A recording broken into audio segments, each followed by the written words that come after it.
Sa kabila ng official notice ng Ombudsman, ayaw umanong tanggapin ng Senado ang inisyong preventive suspension kay Acting Sergeant-at-Arms Mau Aplasca, pati na sa PINA para sa CCTV footages sa loob ng Senate building.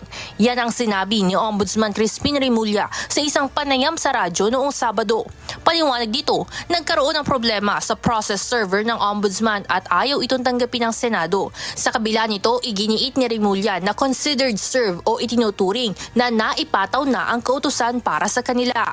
Noong Biyernes, kaparehong araw, na inanunsyo niya sa publiko ang kanilang mga aksyon, ipinadala rin ng Ombudsman ang mga order sa Senado.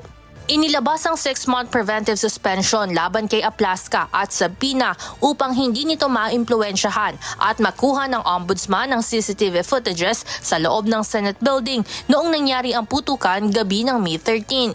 Sa panayam, ipinahayag rin ni Remulla ang pagkadismaya dahil tungkulin niya ng isang Sergeant-at-Arms na panatilihin ang seguridad sa paligid ng Senado. Una nang inamin ni Aplasca na siya ang unang nagpaputok ng warning shots sa loob ng Senate premises. Samantala, magpapatuloy naman ang investigasyon ng Ombudsman at hihingin rin ang iba pang impormasyon mula sa iba pang mga grupo at individual na nakasaksi sa insidente sa Senado. Hinihingi pa ng UNTV ang pahayag ni Aplasca patungkol sa ipinataw na suspensyon sa kanya ng Ombudsman.